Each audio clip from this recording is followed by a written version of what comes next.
Hello, my name is Maggie Brown and I will be doing my final project on lesson 11.1 and 11.2. Okay, to begin, I'm going to be going over lesson 11.1 first. So 11.1 discusses rigid motions and similarity transformations. So rigid motion is the position or orientation of the set as a whole changes without the distance of the line segment changing. So that might sound a little confusing, so I'm going to give an example so it makes more sense. So for example, I have a triangle and I can turn and slide my triangle in some of my problems, but I'm not going to stretch or squeeze it. So if I'm asked to move my triangle to a certain distance, it's not going to change the triangle as a whole. So everything is going to be changing, but if it's changing my object or my shape, then it's not rigid motion. So, and then similarity transformations is going to discuss things like reflection and translation, which we'll get into later. So the first question is going to discuss transformations and rigid motion. So it's a four-part question. I'm going to go over part A and B first. So which of the following transformations corresponds to rigid motion? So part A says a deck of cards is shuffled. So this is going to be our object. So our object is a deck of cards. So if I shuffle a deck of cards, is it going to change its position or side? So yeah, it would change it. So no, I'm going to use cards because this is a lot to write. No, the transformation does not correspond to rigid motion. And the reason why is the distance between particular cards will change. So we're going to write that down. The distance between particular cards will change. So we know that one is no, it does not correspond. So B, what about B? B is a complete jigsaw puzzle is taken apart and then put back together. So it's not changing at all. I mean, it changed for a second, but it's going to change right back to how it was. So this is yes. Yes, this transformation corresponds to rigid motion. And the reason why would be the pieces will be in the same places relative to each one another. I'm not going to write that one out because it's a little longer, but that's why that one does correspond to rigid motion. So I'm going to do part C and D in the next video.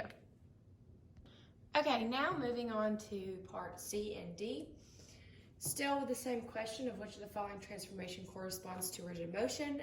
C says a painting is moved to a new position on the same wall. So which one would this be?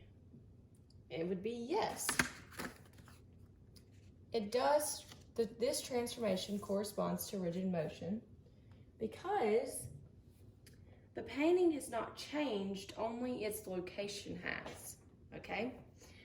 All right, and move on to D. D says bread dough is allowed to rise. So if we think about this one, your bread's going to change. It's not going to be the same, so this would have to be no. The transformation does not correspond to rigid motion. And this is because the distance between the bits of dough will have increased. So they will rise, increase, so it will not be the same. So that is just a little bit on transformation and rigid motions for the beginning of this lesson. Okay, for the second question in lesson 11.1 that I'm going to go over, we're going to be using this graph. And the directions I don't have them written down because this is not a whiteboard anymore. This is a poster board. So it says translate figure A, which this is our figure, by vector W.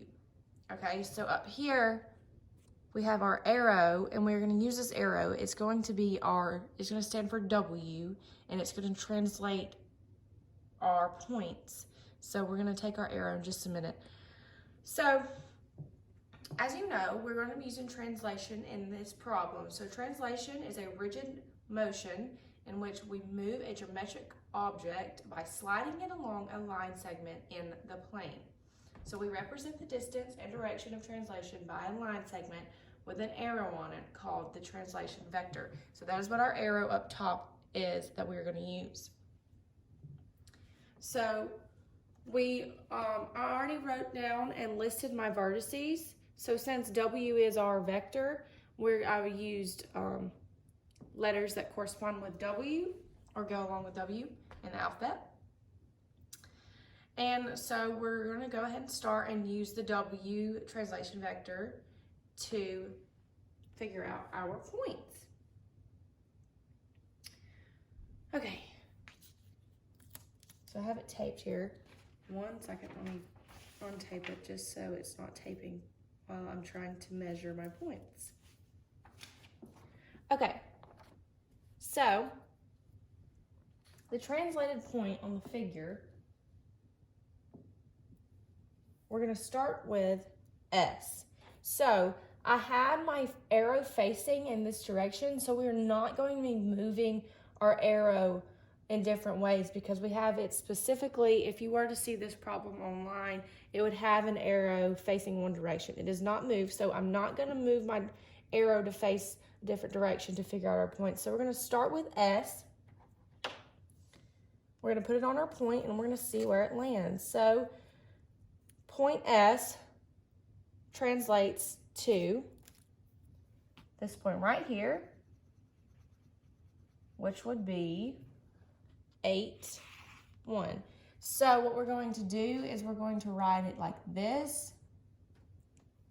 So you may be wondering why there's an apostrophe. It's basically saying it's prime. So we're not going to be able to use we're not going to be able to use this S because we're changing it, we're translating it. So we're going to have to write it like this. So this now becomes 8, 1. All right. Now we're going to do our T next. So T is right here. We're going to take it and we're going to point it down so we can see it lands right here. Go ahead and mark that point. So it would become 6, 1. All right. Moving on to U. So U is this middle point right here. It's not A. A is our figure. U is our middle point right here. So let's see where U points to. All right, U points right here. I have my graph in counting by twos. So this is 7 right here. So it would be 7, 2. All right, moving on to Q now. All right, let's put our point here. So Q would become right here. This is where our point would be. That would be 6, 3. All right, and our last letter that we're doing is R. So let's see what R becomes. Let's point it. Oops, sorry, okay. So it points right here, which becomes 8, 3. So as you can see, we've made another shape just like this one. I'm gonna try to do it evenly.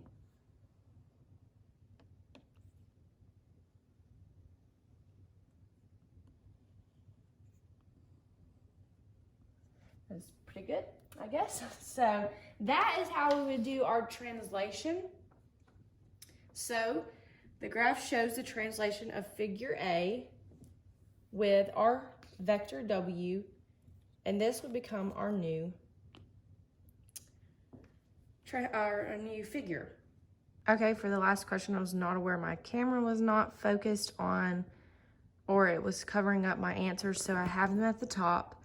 And these are all the new locations of figure A.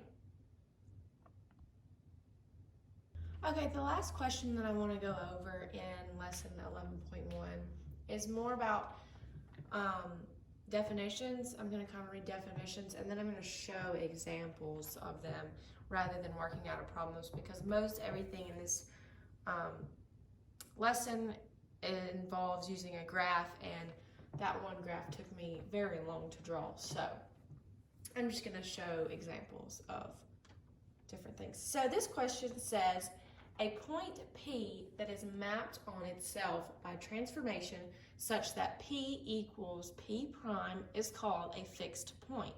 So a fixed point is a point that does not change upon application. So just to keep that in mind. So we're going to complete A through D. So I'm going to start with A and B first. So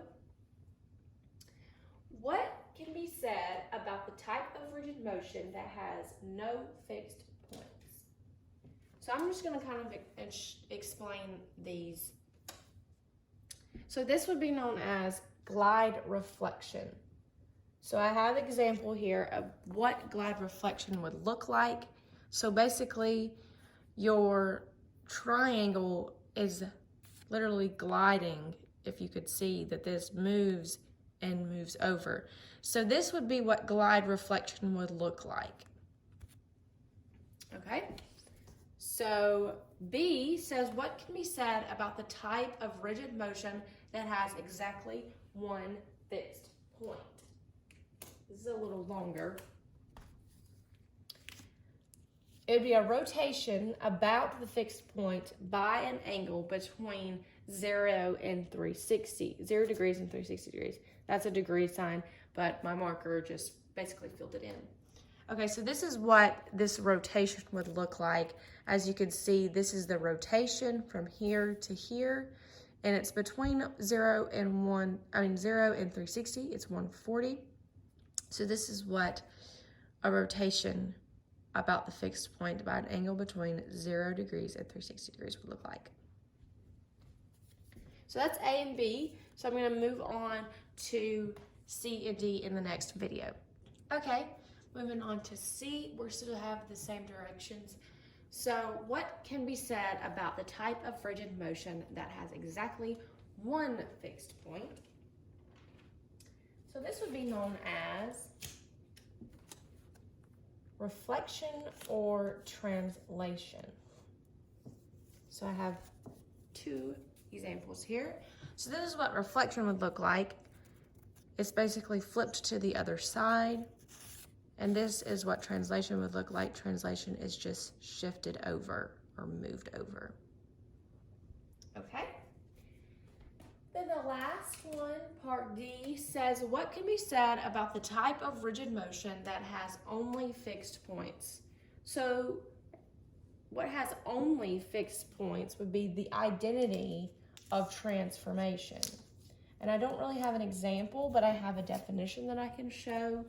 So identity of transformation is your figure ends where it started, so all points are fixed. So that's basically pretty simple about identity transformation. Everything's going to end up where it started. So that is all for lesson 11.1, and now we're going to move on to 11.2. Okay, for my final lesson in this project will be on 11.2. 11.2 discusses patterns and symmetries. So symmetry is most commonly used in math, more specifically in geometry, but it's also used in art and design. It could be even seen in nature.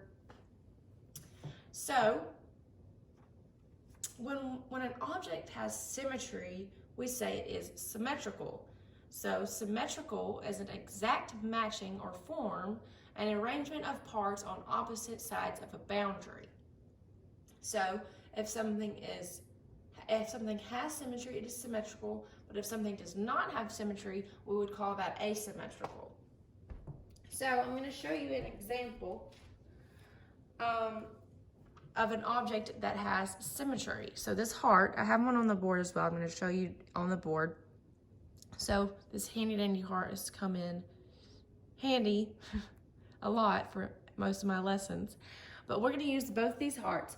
So to find out if something has symmetry, we need to use the line of symmetry. So this would be the line of symmetry. As we can see, I basically just cut this shape, this heart down the middle, and I can see that two sides match each other. And I can show you this also with this heart. I'm gonna put an imaginary line of symmetry down the middle, and this is what would happen. I would have two halves of a heart. As you can see, it was cut down the middle or folded in the middle, and there's two exact halves that match one another. So that is a little bit to discuss symmetry before we get into it. So, one thing too, if I had a triangle, for example, this would not have a line of symmetry because the sides are uneven. I couldn't fold it for it to be the same. There's no way to put a line down the middle in any direction because the sides are not equal.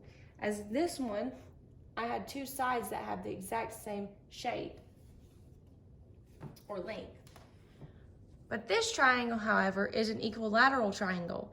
All the sides are correct, or all the sides are the same. So this one would have three lines of symmetry because I could fold it three different ways and these sides would match up. So that is a little bit to review about symmetry. And okay, so for the first question I want to go over, we're going to be talking about symmetry, obviously. It is very similar to what we just did, what I just explained. So this one says, identify all lines of symmetry for each figure. So I have part A and B. So we're going to start with A. Right here, we have a rectangle. So we need to figure out all the lines of symmetry. So I gave an example of a heart, and I went straight down the middle and said that there's one line of symmetry. So there can be multiple lines of symmetry for different shapes. A heart, however, can only have one line of symmetry, but keep in mind that a shape can have multiple lines of symmetry. So first off, let's go straight down the middle with a line of symmetry. As we can see, that appears to be the exact same shape and size of on each side. It matches up on each side, so that would be one line of symmetry. But let's try a different line, a different way. Let's go this way. If we were to fold this, it would match the opposite side just as well. So that's two lines. What about diagonal?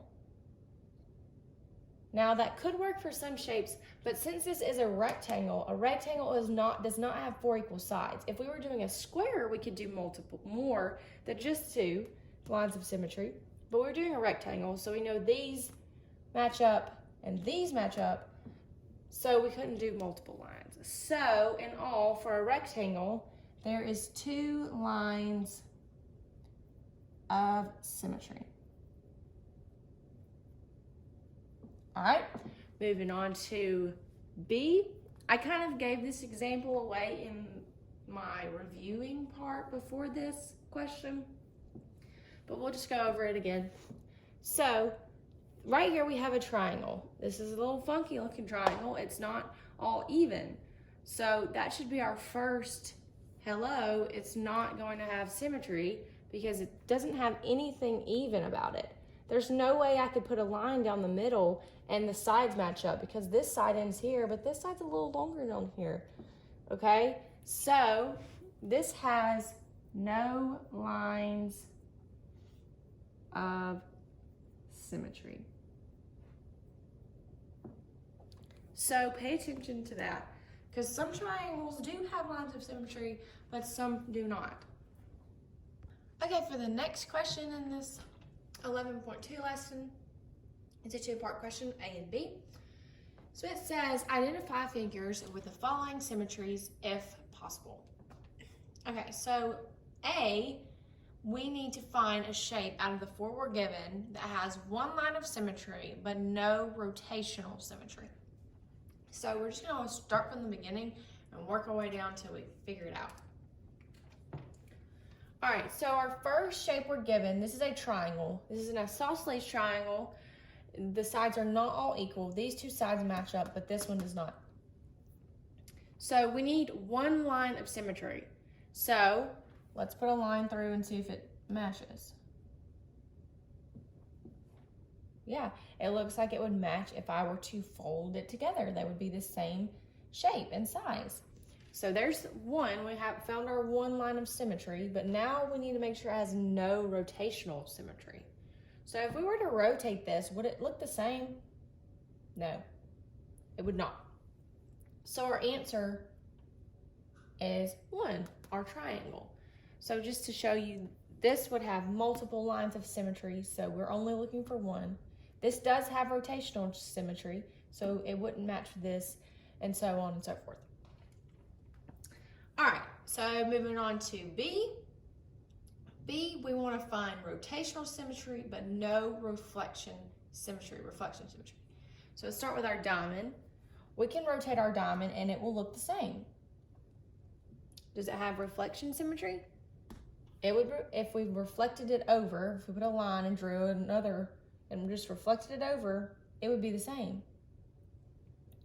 So it's not 1. Let's move on to 2. I don't really know what to call this shape. It kind of makes me think of a duck. But we need to see if it has rotational symmetry. If I were to rotate this point right here, this point would come here, it would look the same. So there we go, we have rotational symmetry. But does this have reflection symmetry?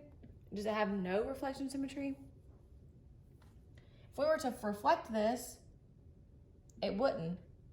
So it has no reflection symmetry. So the shape that we're given that has no rotational symmetry, that has rotational symmetry but no reflection symmetry is this funky shape. Okay, so this is the last question I'm going to go over in lesson 11.2. It is kind of a fun question in my opinion, and it's going to be 4 parts. So it says a palindrome is a word, phrase, sentence, or numeral that is read the same either forward or backward. So an example or multiple examples could be wow, noon, or toot. Like I could rearrange this word and I could start with this letter and go backwards and it would still be the same as it were if I were going forwards to read it. Okay, so part A, I'm just going to ask the question and explain it rather than write it because it is a good bit to write. Okay, so A says, if a word written in all capital letters has a vertical line of symmetry, why must it be a palindrome? Well, the letters will be the same to the left and the right side of the line of symmetry. And therefore, the word can be read the same either forward or backward. So I just kind of explained that in this definition, but that is just one of the first questions in the entire question. So let's move on to B. B says, find another palindrome with no line of symmetry. So we're looking for no line, not a line of symmetry, no line. So if we look through our examples, we have mom, aha, deed, or pop. Just by looking at these, which one has no line of symmetry? It would be pop. Pop has no line of symmetry. All right, let's move to C. C says, what symmetry do you see in the word pod? Pod, I'm going to write it a little bigger down here. P-O-D, pod. Okay, so we're given lots of different types of symmetry, which we've went over symmetry the past 2 lessons, so we should know all about these symmetries. So first, reflection symmetry. If I reflected it over, it wouldn't be the same. So it's not reflection symmetry. What about rotational symmetry? This might be. So I could take my P and move it here. My D would move here. So my P would become a D because it would move and become a D. My P or my D would move. It would become a P. And my O is not going to change because the O looks the same any direction. So my answer for C is rotational symmetry. Not quite sure why my marker's not working. Okay, and the last question is find a palindrome with a horizontal line of symmetry. Okay, so let's go through these and try and figure out what has the horizontal line of symmetry. So if we have Cook, let's go through this. Nope, not Cook. What about Civic? Nope, almost close. What about Deed? Straight down the middle. Deed looks to be exactly the same. If I cut it in half, I could fold it and they would match exactly. So C is our answer, Deed. Deed is another example of palindrome with a horizontal line of symmetry. So that is all for my lesson 11.2 and 11.1 project.